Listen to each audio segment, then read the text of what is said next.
Você é o melhor de Deus. Capítulo 1. Criado à semelhança de Deus.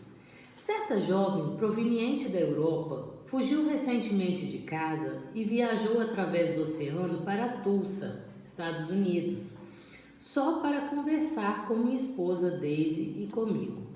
Desde a infância, os pais lhe diziam que ela era estúpida, que não conseguiria aprender nem obter um emprego, que não era atraente nem atrairia um marido. Quanto mais seus pais lhe diziam tais coisas, quanto mais ficavam gravadas no subconsciente daquela menina. Ela então agia de acordo com o padrão sugerido. A escravidão do negativismo. Aquela jovem sempre vivera em uma casa onde era dominada por uma atmosfera negativa e destrutiva. Por isso, tornou-se negativa, tímida, recolhida e sujeitada. Seus pais tinham conseguido fazer da própria filha uma escrava, simplesmente plantando sementes negativas e destrutivas na mente dela. A moça tinha medo de sair sozinha à rua. O único trabalho que realizava era o de esfregar o assoalho. Se ela fosse uma pessoa tão tola quanto seus pais lhe diziam, nunca poderia ter planejado uma viagem para os Estados Unidos para ver Telly Osborne e Daisy Osborne. Ela teve de obter secretamente o seu passaporte e visto, além de encontrar os meios de comprar sua passagem. Ela não era de mentalidade pouco diligente e nem lhe faltava inteligência. Estava apenas subnutrida emocionalmente. Tinha sido mentalmente devastada por pais cruéis que estavam transferindo o ódio que tinham por si mesmo à vítima mais perto do alcance deles, a própria filha. Aquilo que você fala é aquilo que você produz. Quer suas palavras sejam positivas, quer negativas, elas são sementes, pois produzirão nos seus ouvintes o tipo de pessoa que é você. As suas palavras são as suas sementes e geram nas pessoas o caráter de tudo aquilo que você fala. Se você formar o hábito de falar sobre julgamento e condenação, produzirá aqueles que o julgarão e condenarão. Se pronunciar crítica contra os outros, ceifará o tipo de pessoa que se levantará para criticá-lo. Seja o que for que semear na mente de seus ouvintes e familiares, você o que colherá. É impossível negar essa lei. O poder do amor em ação. Levamos aquela jovem europeia para nossa câmara de oração particular, demonstrando-lhes amor, estima e compaixão. Podíamos ver que por detrás daquele rosto cicatrizado pelas emoções havia uma jovem brilhante e bela que queria ser alguém na vida. Ela era extremamente perceptiva, agarrava-se em declarações que levantavam sua autoestima, assim como quem se agarra em algo para não se afogar. Sua boca e seu rosto se contraíam incontrolavelmente enquanto ela falava.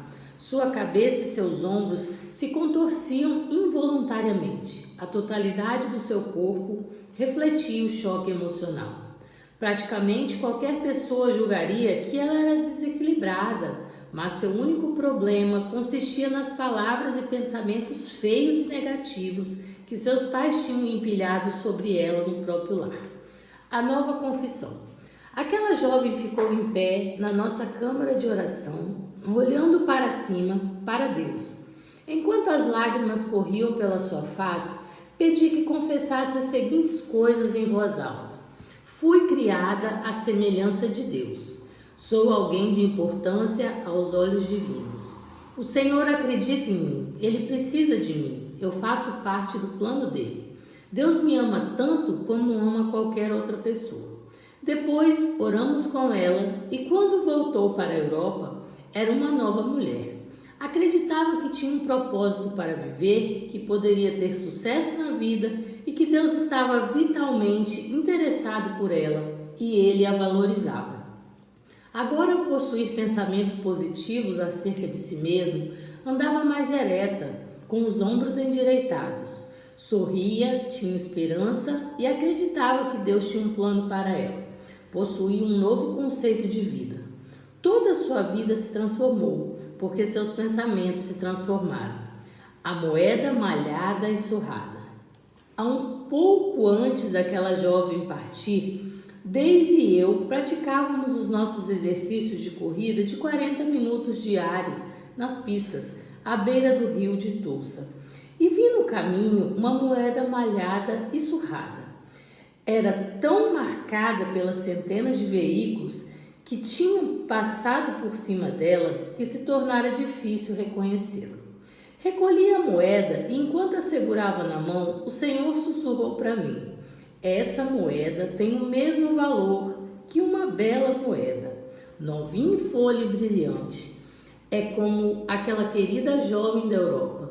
Conte a ela que eu lhe disse, embora seja marcada e surrada pelos seus pais e conhecidos, diga-lhes que é tão valiosa quanto a mais bela da Europa.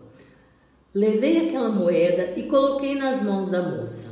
Enquanto ela olhava, eu lhe transmitia a mensagem de Deus. Segurava a moeda e a jovem repetiu as minhas palavras. A minha vida é como esta moeda surrada, mas eu sou tão valiosa quanto a pessoa mais perfeita e bela da Europa.